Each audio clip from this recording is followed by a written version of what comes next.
আমরা যারা বাঙালিরা রয়েছি তাদের সবাই পান্তা ভাতকে খুব পছন্দ করে, কিন্তু এই পান্তা ভাতের মধ্যে কি পরিমাণ পুষ্টি রয়েছে সেটা আমাদের সকলেরই পুরোপুরি জানা নয়। তাই এই ভিডিওটির মাধ্যমে আপনি জানতে পারবেন পান্তা ভাতের মধ্যে কি কি পুষ্টি বিদ্যমান রয়েছে। প্রশ্ন হলো, আপনি কেন পান্তা ভাত খাবেন এবং এই পান্তা ভাত কবে থেকে প্রচলিত? পান্তা ভাত খাওয়ার প্রচলন আমাদের দেশে বহুকাল ধরে। সকালের খাবার হিসেবে পান্তা ভাত খাওয়া হয় অনেক বাড়িতেই, তবে গ্রামের দিকে এর প্রচলন বেশি। শহরের জীবনে পান্তা ভাতের স্থান নেই বললেই চলে। সকালের খাবারের জায়গায় স্থান করে নেয় ব্রেড, জেলি, জ্যাম ইত্যাদি। তবে আপনি যদি পান্তা ভাতের উপকারিতা সম্পর্কে জানেন তখন আর এটি থেকে দূরে থাকতে পারবেন না। ভারতের সেলিব্রেট পুষ্টিবিদ শ্বেতা সাহা এই স্বাস্থ্যকর খাবার নিয়ে বিস্তারিত বলেছেন। পান্তা ভাত মাইক্রোফ্লোরা সমৃদ্ধ, যা একটি প্রিবায়োটিক হিসেবে কাজ করে।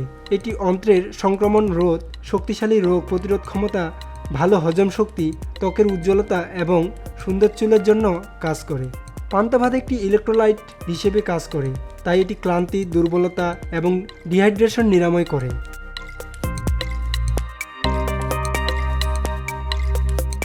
ভাত পান্তা করার পর পুরো প্রক্রিয়া চলাকালীন ক্যালসিয়াম, আয়রন এবং ম্যাগনেসিয়ামের মতো বিভিন্ন পুষ্টি বৃদ্ধি পায়।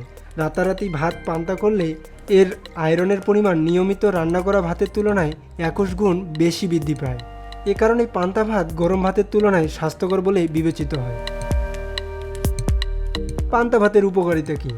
গবেষণায় দেখা গেছে যে নিয়মিত পান্তা ভাত খেলে তা ভিটামিন B12 এর উপস্থিতির কারণে ক্লান্তি কমাতে কাজ করে। যারা অনিদ্রায় ভুগছেন তাদের জন্য এটি অত্যন্ত উপকারী খাবার।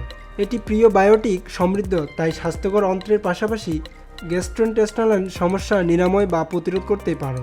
এবার কথা হলো, পান্তা ভাত কীভাবে তৈরি করবেন। অনেক সময় আগের দিনে রান্না করা ভাত পানিতে ভিজিয়ে পান্তা ভাত তৈরি করা হয়।